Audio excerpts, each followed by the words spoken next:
नमस्कार, यूसीएन विशेष में आप सभी का स्वागत है। मैं हूं संपदा।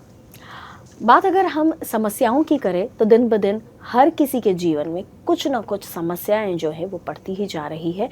और स्पेशली अगर महिलाओं की बात करें तो हम ये ऑब्जर्व करते हैं कि महिलाएं हमेशा खुद से ज़्यादा अपने निजी जीवन में जो करीबी लोग हैं उन्हें ज़्यादा महत्व देती है और उनकी हर प्रॉब्लम को सॉल्व करने के लिए एक कदम आगे बढ़ाती है। लेकिन जब बात खुद के प्रॉब्लम्स की हो और स्पेशली खुद के हेल्थ इश्यूज़ की हो तो महिलाएं हमेशा उन चीज़ों को अनदेखा कर जाती है और उस वजह से कई बार उन्हें बहुत बड़ी बीमारियों का भी सामना करना पड़ता है। कई चीज़ें ऐसी हैं जिनके बारे में हमने बात करनी चाहिए, उनका सल्यूशन ढूंढना चाहिए, लेकिन बावजूद इसके महिलाएं हमेशा इन प्रॉब्लम्स को अवॉइड करती हैं और किसी से भी डिस्कस करने की कोशिश ही नहीं करती, ऐसा भी हम कह सकते हैं। उन्हीं में से कुछ प्रॉब्लम्स है स्ट्रेस इनकॉन्टिनेंस, यूट्राइन प्रोलैप्स और वॉइडिंग डिसफंक्शन। क्या है ये प्रॉब्लम्स, क्यों होते हैं प्रॉब्लम्स और क्या है इनके ट्रीटमेंट्स? इसी विषय पर बात करने के लिए आज हमने अपने स्टूडियो में आमंत्रित किया है डॉक्टर आशी परगनिया चांडक जी को, जो कि है senior consultant gynaecologist and obstetrician, Kingsway and KIMS कडल hospital. Ma'am, welcome to the show. और मैंने शुरुआत में ही कहा कि महिलाएं अपनी हेल्थ को हमेशा निगलेक्ट कर जाती हैं, उस वजह से कई प्रॉब्लम्स का सामना उन्हें करना पड़ता है। और कुछ ऐसी प्रॉब्लम्स हैं जैसे कि स्ट्रेस इनकॉन्टिनेंस। सबसे पहले मैं आपसे ये जानना चाहती हूँ कि एग्जैक्टली होता क्या है और क्यों होता है ये? Sampada ji, thank you for your introduction. और आपने ये बहुत अच्छे से डिस्क्राइब किया कि कैसे महिलाएं ये इन प्रॉब्लम्स को लेकर डॉक्टर से मिलने से झिझकती हैं, अपने आस पड़ोस के लोगों को भी ये प्रॉब्लम बताने से झिझकती हैं। उन्हें ये लगता है कि या तो ये प्रॉब्लम उन्हें शर्मिंदगी महसूस कराता है तो वो बताने में झिझकती हैं, या फिर उन्हें लगता है कि ये नॉर्मल है, हर किसी को ये प्रॉब्लम होती है उम्र के साथ, जो कि एक बहुत ही गलत धारणा है। इसमें से जैसा आपने मुझसे पूछा, स्ट्रेस इनकॉन्टिनेंस एक बहुत ही कॉमन समस्या है हमारी महिलाओं में। और स्ट्रेस इनकॉन्टिनेंस को मैं ज़्यादा अच्छे से एक्सप्लेन करूँ तो ये होता है प्रेशर से, जब ब्लैडर के ऊपर, पेशाब की थैली के ऊपर प्रेशर पड़ता है तो यूरिन लीक हो जाना। प्रेशर पड़ना यानी खांसने से, छींकने से, सामने झुकने से, रस्सी कूदने से, एक्सरसाइज करने से, और ज़्यादा स्ट्रेसफुल, ज़्यादा सीवियर कंडीशन हो तो कई महिलाएं अगर चेयर पे अपनी पोजीशन भी बदलती हैं तो भी यूरिन लीक होता है। ये इसको हम स्ट्रेस इनकॉन्टिनेंस बोलते हैं। स्ट्रेस यानी जो ब्लैडर के ऊपर जब प्रेशर पड़ता है खांसने से तो वो यूरिन को लीक करता है। पर अभी आपने जैसे कहा कि ये जो समस्याएं हैं, मतलब एक सोच है कि ये तो कॉमन है, उम्र के साथ होता है, बट आपने कहा ये मिथ है, तो ये ऐसा नहीं होता है, इसका मतलब कि ये कॉमन नहीं है। तो किस वजह से ये प्रॉब्लम होती है महिलाओं को? ये मिथ ये है कि ये प्रॉब्लम हर महिला को होता है, ऐसा बिल्कुल गलत है। ये उन महिलाओं को होता है जहाँ पे ब्लैडर का जो स्फिंक्टर होता है, ब्लैडर और पेशाब की जो थैली और नली होती है, उस पाइप के बीच में एक स्फिंक्टर होता है, मसल वाल्व सिस्टम जैसा होता है, जो इस तरह के सडन प्रेशर होने पे अपने आप बंद होता है ताकि यूरिन अननेसेसरी गलत जगहों पे लीक नहीं हो। जिन महिलाओं पे ये वाल्व मैकेनिज्म वीक हो जाता है उनमें ये स्ट्रेस इनकॉन्टिनेंस पाया जाता है। ये कंडीशन हम देखते हैं कॉमन होता है एज के साथ, या फिर जिनकी बहुत सारी वजाइनल डिलीवरीज हुई हो, डिफ़िकल्ट डिलीवरीज हुई हो, डिफ़िकल्ट यानी औजारों के साथ डिलीवरी हुई हो, बहुत बड़ा बच्चे की डिलीवरी हुई हो, या डिलीवरी का बहुत लंबे समय तक डिलीवरी कंडक्ट हुई हो। इसके अलावा अन्य कारण जो हो सकते हैं, क्रॉनिक कॉफ, लंबे समय तक तेज़ खांसी की बीमारी हो, किसी को दमा हो, या कोई और लंग्स की कंडीशन हो जिससे उस महिला को बार बार खांसी की प्रॉब्लम होती हो। वज़न ज़्यादा होना भी ये कॉज कर सकता है, और भारी वज़न उठाना, या जिनको लंबे समय तक हैवी वेट लिफ्टिंग का उनका काम है, ये महिलाएं इस प्रॉब्लम से जूझती हैं। उम्र का कारण एक बहुत कॉमन इसलिए भी होता है क्योंकि एज के साथ मसल की वीकनेस भी होती है, फीमेल हार्मोन्स की कमी होती है, वो भी इस प्रॉब्लम को का कारण बनती है। ये तो सारी चीज़ें हैं कि किस वजह से मतलब महिलाओं में ये सब होती है प्रॉब्लम्स, लेकिन मुझे पूछना आपसे है कि क्या ये ट्रीटमेंट के द्वारा इस प्रॉब्लम का सल्यूशन है? बिल्कुल, डेफिनेटली, जहाँ प्रॉब्लम है सॉल्यूशन ज़रूर है। जब हमारे पास पेशेंट इस तरह की प्रॉब्लम्स लेके आती हैं, कई बार हमारी ओपीडी में पेशेंट्स ये प्रॉब्लम नहीं भी प्रेजेंट करती, तो हमें उनसे पूछना पड़ता है उनकी हिस्ट्री देखते हुए कि उनकी कई डिलीवरीज हुई हैं या कुछ और इस तरह की प्रॉब्लम है, या बातों बातों में जब वो महिला ये कंप्लेंट प्रेजेंट करती है तो हम पहले क्लिनिकली एग्जामिन करते हैं। एग्जामिनेशन में हम ये देखते हैं कि जब उनको लिटा के हम कॉफ करने के लिए बोला जाता है तो यूरिन लीक होता है। कुछ एक टेस्ट होते हैं कन्फर्मेटरी टेस्ट, जिससे पता पड़ता है कि हाँ हम इसको सर्जरी से करेक्ट कर सकते हैं कि नहीं। इसके अलावा हमको पेल्विक फ्लोर मसल का स्ट्रेंथ भी देखना होता है।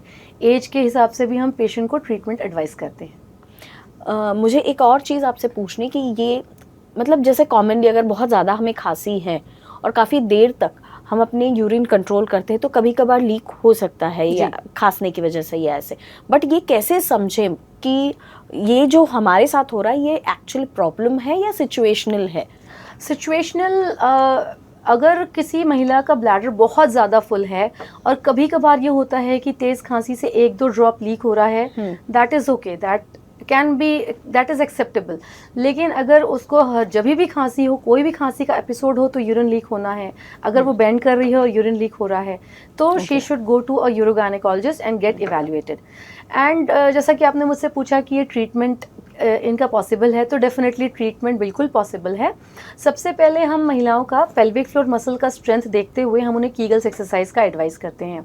कीगल्स एक्सरसाइज में जो एक्सरसाइज होते हैं वो पेल्विक फ्लोर की मसल्स की ताकत को बढ़ाता है, और उस बीमारी की इंटेंसिटी को देखते हुए हम उसके बाद फिर या तो पेसरी या फिर सर्जिकल करेक्शन बताते हैं। पेसरी सिलिकॉन डिवाइसेस होता है जो कि हम वेजाइनली इंसर्ट करते हैं ताकि वो यूरिन के लीक को रोके। और जो महिलाएं इन मेथड्स को या तो एक्सेप्ट नहीं करती या उनको इन मेथड्स के बावजूद भी रिस्पांस नहीं मिल रहा है तो हम उनको फिर सर्जरी के लिए एडवाइस करते हैं। ये जो सर्जिकल करेक्शन है इसमें हम कुछ टेप इंसर्ट करते हैं जो कि उन स्फिंक्टर के बदले काम करता है, जिससे कि खांसने या छींकने, नॉर्मली महिलाएं यूरिन पास कर सकती हैं लेकिन जब खांसती हैं चीखती हैं तो वो टेप यूरिन को लीक होने से बचाता है। और ये ऑपरेशन वजाइनली भी हो सकता है और पेट के रास्ते से भी हो सकता है। ओके और एक और चीज़ कि कुछ पर्टिकुलर एज ग्रुप है कि जिसमें ये मतलब ट्रीटमेंट कराया जा सकता है, ऐसा कुछ स्पेसिफिक एज? कोई भी प्रॉब्लम का ट्रीटमेंट तब होना चाहिए जब वो उस महिला को बॉदर कर रहा है। अगर यंग पेशेंट है और उसको स्ट्रेस इनकॉन्टिनेंस के कारण यूरिन लीक हो रहा है, जैसा कि आप समझ सकते हैं कि अगर यूरिन लीक हो रहा है तो वो उसकी क्वालिटी ऑफ लाइफ को डेफिनेटली अफेक्ट करेगा कि शी इज़ कंसर्न कि मैं खांसूंगी या छींकूंगी तो मेरे कपड़े गीले हो जाएंगे, मैं योगा करने जा रही हूँ, मैं खांस रही हूँ, बेंड कर रही हूँ तो यूरिन लीक हो रहा है, या फिर कहीं मैं पार्टी में गई हूँ, मैंने आजकल जैसा है कि people like to wear fashionable clothes, तो उसमें अगर उसने थोड़ा सा भी बेंड किया और ड्रेस वेट होके नजर आई तो she will start avoiding doing those things, वो एक्सरसाइज करना बंद कर देगी, वो सोशलाइज करना बंद कर देगी। तो इस तरह की क्वालिटी ऑफ लाइफ अगर उनकी अफेक्ट हो रही है तो irrespective of her age the patient should get treated. जी बिल्कुल। और कितने दिन, मतलब हम बात करें अगर तो ट्रीटमेंट की, तो कितने दिन ये ट्रीटमेंट होता है और क्या स्टेप्स होते हैं ट्रीटमेंट? जैसा मैंने आपको बताया कि Kegels exercise muscle strengthening exercise है, पेशेंट जितना कर सकती है एंड उसके अलावा अगर उसको रिस्पांस मिल रहा है तो she could continue with that. उसके साथ हमको उसके जो भी एग्रीवेटिंग फैक्टर्स हैं कि अगर उसकी ऑलरेडी डिलीवरी हो चुकी है तो she should consider family planning, या फिर हॉस्पिटल में प्रॉपर डिलीवरी हो उसकी, या अगर वज़न ज़्यादा है तो उसको वज़न कम करने की ज़रूरत है, या उसको लंबे समय से खांसी है तो उसको उस बीमारी को करेक्ट कराना है ताकि खांसी वाला स्ट्रेन कम हो। रेगुलर एक्सरसाइज करना है ताकि जनरल फिटनेस उसकी अच्छी हो। कीगल्स एक्सरसाइज से अगर वो रिस्पॉन्ड नहीं कर रही है तो फिर हम पेसरी भी एक टेम्पररी ट्रीटमेंट है, क्योंकि पेसरी से हम सिर्फ उसको सपोर्ट कर रहे हैं, उस वीकनेस को सपोर्ट कर रहे हैं। The moment we remove the pessary तो वो लीकेज रहेगा ही। एंड अगर डेफिनेटिव सॉल्यूशन चाहिए तो patient should go for the surgical management, कि सर्जरी करा के हम टेप इंट्रोड्यूस करें, बट उसके बावजूद भी उसको एटलीस्ट 5 years 10 years में एक बार रिवैल्यूएशन कराना पड़ता है कि वो टेप इफेक्टिव है कि नहीं। जी, अभी हमने जैसे बात की मैम, डिस्कस करते वक्त आपने कहा कि कभी कभार, लेकिन यंग एज में भी ये प्रॉब्लम हो सकती है। यस, यंग एज में भी इट्स वेरी कॉमन। हाँ, तो ऐसी जो पेशेंट्स होती हैं, क्या उन्हें फर्दर उनकी मतलब एज के साथ कुछ और प्रॉब्लम्स का सामना करना पड़ सकता है अगर वो इस तरीके से कोई ट्रीटमेंट लेते हैं तो? जी हाँ, ये अगर ये ट्रीटमेंट है, पेशेंट को जैसा मैंने बोला कि अपनी लाइफ़स्टाइल को मॉडिफ़ाई करके रखना है, क्योंकि ये एक उनकी बॉडी की वीकनेस से रिलेटेड था। जी। तो they are supposed to avoid those things जो उनकी पेल्विक फ्लोर मसल की वीकनेस को इंक्रीज़ करें। जैसा कि वेट कंट्रोल करना, हेल्दी लाइफ़स्टाइल, स्मोकिंग या वज़न को कम करके रखना, and heavy weight lifting avoid करना, जो क्रॉनिक कंडीशंस हैं उनको ट्रीट करके रखना। ये हमने अभी बात की एक प्रॉब्लम के बारे में, लेकिन एक और प्रॉब्लम जो कॉमनली ऑब्जर्व की गई है महिलाओं में वो है यूट्राइन प्रोलैप्स। उसके बारे में आप क्या बताएं?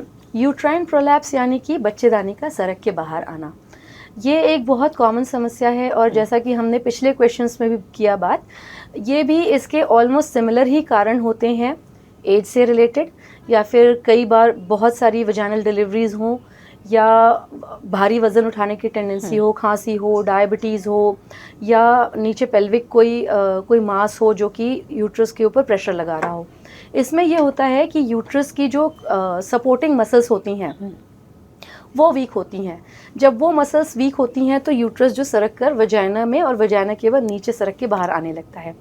और इसका एक और पहलू भी है कि यूट्रस अपने साथ साथ वजाइनल वॉल के अंदर पेशाब की थैली और लैट्रिन के जो आंतें होती हैं उनको भी अपने साथ ले आता है, जिसको कि हम सिस्टोसील और रेक्टोसील बोलते हैं।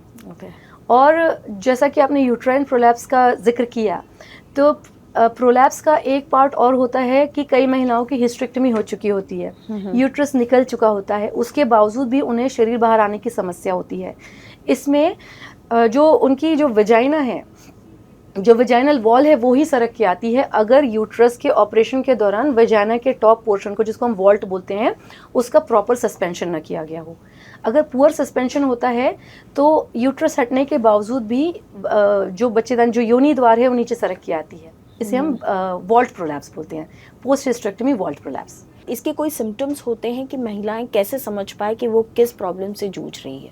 बहुत जो ऑब्वियस सिम्टम होता है कि महिलाओं को ऐसा महसूस होता है कि कुछ शरीर बाहर आ रहा है, या फिर जो योनि द्वार है, वजाइना में कुछ बल्ज या भारीपन महसूस होता है, या उनको लो बैक एक महसूस होता है।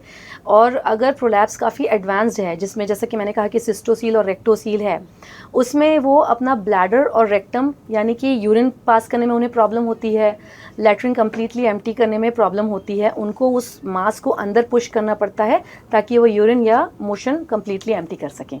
तो यूजुअली महिला इस तरह की समस्याओं के साथ प्रेजेंट करती हैं। जी, ये तो मतलब पता नहीं कितनी महिलाएं इससे जूझ रही होगी, लेकिन सुनने में तो बहुत ही डर लग रहा है कि कैसे ये सारा चीज़ सर्वाइव करते वक्त उन्हें तकलीफ देता होगा और कैसे वो सर्वाइव करती होगी। तो इस प्रॉब्लम के लिए भी सेम तरह का प्रोसेस होता है ट्रीटमेंट का? यूट्राइन प्रोलैप्स का जो ट्रीटमेंट है वो उसको हम एज के हिसाब से डिवाइड कर सकते हैं। And again we begin with first Kegels exercise, कि अगर पेशेंट की इनहेरेंट पेल्विक फ्लोर मसल की स्ट्रेंथ इतनी सफिशिएंट है कि कीगल्स एक्सरसाइज से वो जो स्टेज 1 स्टेज 2 की प्रोलैप्स है उसको रिवर्ट कर सकें, तो we first advise Kegels exercise. Post menopausal women में हम वेजाइनल ईस्ट्रोजन क्रीम भी एडवाइस करते हैं, जो कि लोकल मसल स्ट्रेंथ को, उनकी वेस्कुलैरिटी को इम्प्रूव करता है। प्रोलैप्स के लिए हमारे पास अगेन एक ऑप्शन होता है पेसरी। जो महिलाएं जिनकी एज ज़्यादा है, जो एडवांस सर्जरीज टॉलरेट नहीं कर सकते, या जो सर्जरी नहीं कराना चाहते, या जो महिलाएं यूट्रस का रिमूवल ही नहीं कराना चाहते, we advise pessary for them.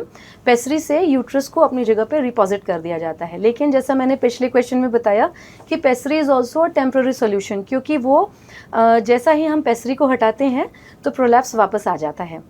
अब अगर हम ऑपरेशन की बात करें तो ऑपरेशन में फर्दर हम एज वाइज डिवाइड कर सकते हैं कि जो यंग पेशेंट्स हैं, जिनका फैमिली कंप्लीट नहीं है, वो अभी और बच्चे प्लान कर रही हैं, तो उनके लिए हम यूट्राइन सस्पेंशन सर्जरी कर सकते हैं। प्रोलैप्स के लिए यूट्राइन सस्पेंशन सर्जरी होता है, जिसमें यूट्रस और जो वेजाइनल वॉल्ट है उसको अंदर की महिलाओं की ही जो खुद की स्ट्रॉन्ग लिगामेंट्स होती है उनसे सस्पेंड किया जाता है।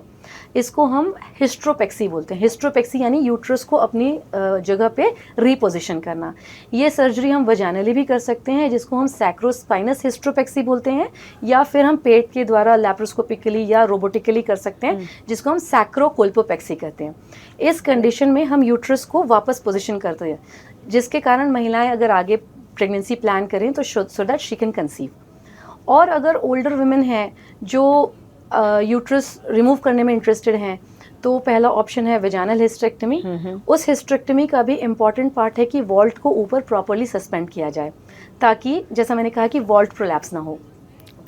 एक ऑप्शन और भी होता है जहाँ पे हम यूट्रस रिमूव करने के बाद अगर महिलाएं सेक्सुअली एक्टिव नहीं हैं तो हम उन्हें वेजाइनल वॉल क्लोजर का भी ऑप्शन देते हैं, जहाँ पे वो अपना अगर वो सेक्सुअल इंटरकोर्स में भी इन्वॉल्व नहीं है, विडोड हैं या उनको यूट्रस रिमूव करना है लेकिन वो प्रोलॉन्ग सर्जरी नहीं टॉलरेट कर सकती हैं, तो the simpler method beyond the pelvic floor reconstruction is colpectomy, जिसमें हम वेजाइनल वॉल को क्लोज कर देते हैं।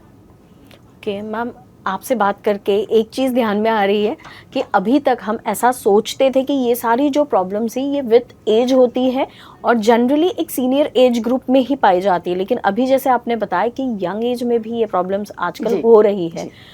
तो मुझे एक और चीज़ पूछनी है कि साइकोलॉजिकली विमेन कितनी प्रिपेयर्ड होती है इन सारी ट्रीटमेंट्स के लिए, या आपको कुछ स्पेसिफिक उन्हें काउंसिल करके प्रिपेयर करना पड़ता है? कई महिलाएं प्रिपेयर्ड नहीं होती क्योंकि वो अवेयर ही नहीं होती हैं कि ये उनको एक्चुअली प्रॉब्लम है। फिर जो महिलाओं को एक्चुअली प्रॉब्लम हो रही होती है वो डेफिनेटली खुद ट्रीटमेंट सीख करते हैं एंड उनको बस ये अवेयरनेस नहीं होती कि इसका क्या ट्रीटमेंट हो सकता है और ट्रीटमेंट हम किसके पास अवेल करें। तो whenever they come to us we give them a detailed explanation कि उनके पास क्या क्या ऑप्शन है, कीगल्स एक्सरसाइज से लेके पेसरी से लेके यूट्रस रिमूवल, और यूट्रस रिमूव नहीं भी करना है तो जैसा मैंने आपको बताया कि hysteropexy and pelvic floor reconstruction. Pelvic floor reconstruction में होता है कि जो महिलाओं की जो नेटिव टिश्यू है उसी को हम स्ट्रेंथन कर देते हैं ताकि जो यूट्रस है, सिस्टोसील, रेक्टोसील, जो शरीर का हिस्सा बाहर आ रहा है हम उसको वापस अपनी पोजीशन पे वापस फिक्स कर देते हैं। बट पहले से एक्सेप्टेंस अब ज़्यादा हो गया है? डेफिनेटली मैं ये कहना चाहूँगी अवेयरनेस की अभी भी काफ़ी कमी है और एक्सेप्टेंस का मुझे लगता है कि वो ज़िम्मा हम डॉक्टर्स का है कि हमें पेशेंट को अवेयर कराना है कि ये प्रॉब्लम से आपको जूझना नहीं है। मेरे पास जैसा कि महिलाएं आती हैं इन समस्याओं के साथ और वो कहती कि मैम हमें तो लगा था कि ये मेरे परिवार में इनको भी है उनको भी है तो एज के साथ ही है नॉर्मली। मैं उन्हें सिर्फ एक बात कहती हूँ कि एज के साथ हर महिला को ये प्रॉब्लम होती नहीं है और अगर ये एज के साथ प्रॉब्लम है भी तो इट इज़ ट्रीटेबल, आपको सफ़र करने की ज़रूरत नहीं है। Please come forward and get the treatment and live a good quality life, क्योंकि ये बीमारियाँ बहुत महिलाओं की क्वालिटी ऑफ लाइफ और उनकी साइकोलॉजिकल स्टेटस को बहुत ज़्यादा अफेक्ट करती हैं। कई महिलाएं डिप्रेशन में चली जाती हैं, सोशल सेक्लूजन में चली जाती हैं, सोशलाइज नहीं करती, लोगों से मिलना जुलना नहीं करती, तो that can lead to negative impact on their mental health. Correct, मतलब हमने ये सोचना चाहिए कि अगर हमारे साथ कुछ अलग हो रहा है तो हर उस प्रॉब्लम का सल्यूशन है, बस एक कदम आगे बढ़ाकर उस सल्यूशन को ढूंढने की जरूरत है या उसके बारे में जानने की जरूरत है। स्ट्रांगली एग्री विथ यू कि महिलाओं को आगे आना है और ये जानना बस है कि हाँ ये आपके लिए आपका ये प्रॉब्लम है और आपके लिए सॉल्यूशन अवेलेबल है। You just have to come forward and seek treatment. Right, शायद इसी अवेयरनेस की ज़्यादा ज़रूरत है। मतलब प्रॉब्लम सॉल्यूशन तो मिल रहा है लेकिन ये प्रॉब्लम है ये समझने की ज़्यादा ज़रूरत है और आप बहुत अच्छी कोशिश भी कर रही हैं इसके लिए। मैम एक और प्रॉब्लम है that is voiding dysfunction. Yes, उसके बारे में क्या बताएंगे? वॉइडिंग डिसफंक्शन, जैसा हमने आपका सबसे पहला क्वेश्चन था इनकॉन्टिनेंस से रिलेटेड। इनकॉन्टिनेंस में ये होता है कि महिलाओं का यूरिन लीक की प्रॉब्लम होती है। वॉइडिंग डिसफंक्शन उसका other end of the spectrum of disease है जहाँ पे वो यूरिन एम्प्टी नहीं कर पाती हैं। महिलाएं हमारे पास जिन सिम्टम्स के साथ आती हैं कि हमें बाथरूम में बहुत टाइम लगता है, हम बैठते हैं तो धार खुल के नहीं निकलती, पूरी तरह से नहीं यूरिन एम्प्टी हो पाता, हमें ज़ोर लगाना पड़ता है या बहुत देर देर तक बैठे रहना पड़ता है, यूरिन पास करके उठते हैं तो लगता है अंदर अभी भी बचा हुआ है, यूरिन पास करके सीट से उठते हैं तो कुछ बूंद छलक जाती है, और उससे भी ज़्यादा कॉमन होता है ये महिलाएं प्रेजेंट करती हैं कि हमें बार बार यूरिन के लिए जाना होता है, रात में बार बार नींद खुलती है और हम बार बार यूरिन पास करते रहते हैं, दिन भर हमारा बाथरूम का ही चक्कर लगता रहता है। तो क्या मतलब इसके क्या रीजंस हो सकते हैं? क्योंकि अभी तक जो थे वो अलग चीज़ें थी जी कि उन्हें कंट्रोल करने की ज़रूरत पड़ रही थी, ऐसा यहाँ पर एकदम ऑपोजिट चीज़ है। या जिसे हमने कहा कि वॉइडिंग डिसफंक्शन, पहले मैं बहुत ही ब्रीफली आपको सिंपल लैंग्वेज में समझाना चाहूँगी कि एक पेशेंट यूरिन कैसे पास करता है। यूरिन पास करने पे जो पेड़ों की मांसपेशियाँ होती हैं वो रिलैक्स होती हैं, यूरेथ्रा जो होता है वो रिलैक्स होकर ओपन होता है, फिर पेशाब की थैली पुश करती है तो फिर यूरिन बाहर निकलता है। This is the normal method. अब अगर ड्यू टू वेरियस रीजंस इसमें से किसी भी मैकेनिज्म में फॉल्ट है, आउटफ्लो ट्रैक्ट में प्रॉब्लम है, मसल्स में टेंशन ज़्यादा है या ब्लैडर फंक्शन नहीं कर रहा है, तो पेशेंट को यूरिन एम्प्टिंग की प्रॉब्लम होती है। तो जैसा कि आपने पूछा कि कारण क्या होते हैं वॉइडिंग डिसफंक्शन के, तो मैं स्टेप बाय स्टेप आपको इलैबोरेट करती हूँ कि अगर यूरेथ्रा में जो पेशाब की नली है वहाँ पे कुछ चोट लगी हो, कोई इन्फेक्शन हो, कुछ पेन हो, कहीं पुराना कोई सर्जरी हुआ हो, उसके कारण वहाँ पे अगर कोई ब्लॉकेज है, किसी ट्यूमर के कारण कोई ब्लॉकेज है, तो वो यूरिन को पास होने से रोकता है। कई महिलाएं होती हैं जिन्हें बहुत लंबे समय तक यूरिन होल्ड करने की टेंडेंसी होती है because of their job, because काम में बिजी रहती हैं या अपने पे ध्यान नहीं देती, सेल्फ नेग्लेक्ट या बहुत स्ट्रेस होता है। तो इस केस में जो पेल्विक फ्लोर मसल है वो बहुत टेंस हो जाता है और वो फिर परमानेंटली टेंस स्टेट में चला जाता है। तो जब महिला यूरिन पास करने की कोशिश करती है तो वो रिलैक्स ही नहीं होता, तो ब्लैडर एम्प्टी नहीं करने देता। इसका एक अनफॉर्चुनेट कॉज एक और है सेक्सुअल एब्यूज़। सेक्सुअल अब्यूज़ के जो पेशेंट्स होते हैं उनमें भी यूरिन रिटेंशन की टेंडेंसी होती है।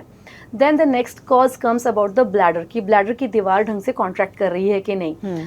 ब्लैडर की दीवार की पुअर कॉन्ट्रैक्टिलिटी का कॉज हो सकता है एज के कारण ब्लैडर की मसल वीक हो, या फिर डायबिटीज़ हो, डायबिटीज़ के कारण ब्लैडर की मसल्स वीक हो गई हों, या कोई स्पाइनल कॉर्ड की प्रॉब्लम हो, स्पाइनल कॉर्ड में इंजरी हुई हो, या कोई वहाँ पे ट्यूमर हो, यहाँ कोई इन्फेक्शन हो, जो वहाँ से निकलने वाली नसें जो ब्लैडर के कॉन्ट्रैक्शन को गवर्न करती हैं, अगर वहाँ पे प्रॉब्लम है।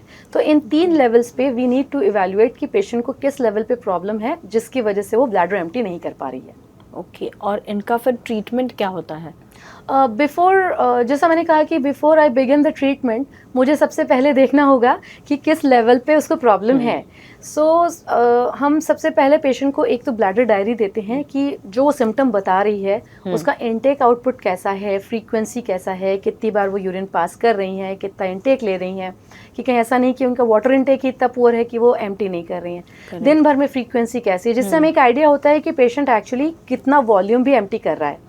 उसके बाद हमारे जो दूसरे असेसमेंट्स होते हैं, uroflowmetry and urodynamic study.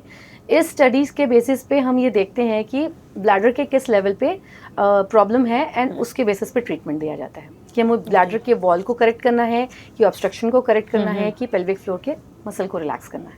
Ma'am, ये सारी जो प्रॉब्लम्स हैं, क्या ये हमारे शरीर में बाकी चीज़ों पर भी इसका इफ़ेक्ट होता है, या इनकी वजह से इन प्रॉब्लम्स को अगर हम निगलेक्ट कर जाएं, उसका ट्रीटमेंट नहीं करते हैं, तो क्या उसकी वजह से कोई और प्रॉब्लम्स भी हो सकती हैं? डेफिनेटली। जैसा हम जानते हैं कि यूरिन हमारी बॉडी का वेस्ट प्रोडक्ट है, अगर वो बाहर नहीं जाएगा, अंदर ही रहेगा, तो सबसे पहले महिला को बार बार यूरिन इन्फेक्शन की प्रॉब्लम होगी। एंड जैसा मैंने कहा कि ये महिलाएं साथ ब्लैडर नहीं एम्प्टी कर पाने के अलावा ये समस्या भी बोलती हैं कि हमें बार बार यूरिन का प्रेशर बनता है, बार बार यूरिन के लिए जाना पड़ता है। कई बार इन महिलाओं को यूरिन इन्फेक्शन और ओवर एक्टिव ब्लैडर का ट्रीटमेंट मिल रहा होता है, जो कि इस प्रॉब्लम को और ज़्यादा एग्रीवेट करता है। तीसरी प्रॉब्लम ये हो सकती है कि अगर ब्लैडर एम्प्टी नहीं होगा, यूरिन कंटिन्यूसली भरा रहेगा, तो ब्लैडर के अंदर का जो प्रेशर इंक्रीज होने से बैक फ्लो होने की रिस्क रहती है, और बैक फ्लो होने पे यूरिन का प्रेशर बढ़ेगा किडनी के ऊपर, that can lead to kidney damage. Okay, तो ये महिलाएं ससेप्टेबल होते हैं कि ब्लैडर फेलियर, बार बार यूरिन इन्फेक्शन होना, यूरिन स्टोन होना, किडनी डैमेज, किडनी इन्फेक्शन, ये सारी प्रॉब्लम्स का रिस्क इन महिलाओं में होता है। मतलब ये कह सकते हैं कि हम जिन्हें बहुत ही छोटी सी बात समझते हैं, कई बार महिलाएं अवॉइड कर जाती है। मतलब उन्हें प्रेशर हो रहा है लेकिन यूरिन पास करना है, लेकिन आसपास में कुछ चीज़ें होती हैं कभी कभार, या आलस भी हो जाता है कभी कभी कि इतना दूर जाना है, बेटर है मैं रुक जाऊं फिर घर जाऊं, या ऐसी कई चीज़ें, ऐसी कई सारी छोटी छोटी समझने वाली चीज़ें जो होती हैं वो बहुत बड़ा नुकसान हमारा कर सकती हैं, ऐसा हम कह सकते हैं। मैम, आप इतना अच्छा काम कर रहे हैं इस विषय पर, तो मैं आपसे जानना चाहूँगी कि आपके हॉस्पिटल की ओर से अवेयरनेस, इन सारी प्रॉब्लम्स की जो अवेयरनेस है, उसके लिए आप क्या करते हैं? डेफिनेटली मैं किम्स किंग्सवे एंड किम्स कटल हॉस्पिटल नागपुर में डिपार्टमेंट ऑफ यूरोगायनिकोलॉजी में सीनियर कंसल्टेंट हूँ। एंड हमारा ये एफर्ट है कि हम every quarterly, every 3 to 4 months camps conduct करते हैं। ये कैंप्स का पर्पज़ मेनली अवेयरनेस क्रिएट करना होता है, स्पेशली महिलाओं में। अगर कैंप्स के साथ साथ हम कई बार उन्हें कुछ डिस्काउंटेड ऑफर्स भी देते हैं so that they can come forward and get treatment. अभी right now currently we are going to conduct a camp from 27 January to 6 February of this year, and इसमें 30% डिस्काउंट है कंसल्टेशन पे and investigations पे। तो हमारा जो ये camp का पर्पज़ यही है कि ज़्यादा से ज़्यादा महिलाओं को पता पड़े कि उनके लिए ट्रीटमेंट अवेलेबल है। Urogynecology department is fully active at KIMS Kingsway and KIMS Cuttles hospital, and they can definitely come forward and get treatment. तो मैं ये कहना चाहूँगी कि आपको अपनी शर्म को या झिझक को छोड़ के आपको बिल्कुल आना चाहिए and get the benefit of the camp, and you should always come forward and get treatment. And हमारे कैंप में और डिपार्टमेंट पे एक पर्सनलाइज्ड एंड मल्टीडिसिप्लिनरी अप्रोच होता है ट्रीटमेंट का, so that you can get the complete care for all your urogynecological problems. Great ma'am. इस camp में जो भी महिलाएं आना चाहती हैं, क्या उन्हें रजिस्ट्रेशन कराने की ज़रूरत है या ऑन स्पॉट एंट्रीज होगी? रजिस्ट्रेशन भी है and on the spot entries भी अवेलेबल हैं। ग्रेट। ये कह सकते हैं कि आज का जो हमारा डिस्कशन है, आज का ये जो प्रोग्राम है, वो देखने के बाद जाहिर है हमारे व्यूअर्स में अधिकतर महिलाएं ये समझ गई होगी कि जिसे हम बहुत ही छोटी सी या कॉमन समझने वाली समस्या है, वो कॉमन नहीं है। हम सोचते हैं, ये हमारी सोच है कि ये विद एज सभी को होता है, लेकिन ऐसा नहीं है। आपने देखा होगा कि जिसे हम छोटा समझ रहे हैं वो कितनी बड़ी प्रॉब्लम हमारे लिए क्रिएट कर सकती हैं आगे जाके। इतना अच्छा कैंप आपके लिए यहाँ ऑर्गेनाइज किया जा रहा है, तो ज़रूर से उसका लाभ उठाएं। एंड मैम, आप यहाँ आए और इतनी अच्छी जानकारी हमें दी और हमारे सारे व्यूअर्स को भी बहुत अच्छी जानकारी देकर एक बड़ी समस्या से अवगत कराया है आपने। Thank you so much for being here. Thank you, Sampada ji. Thank you for this opportunity so that I can reach out to as many people as possible. Thank you very much.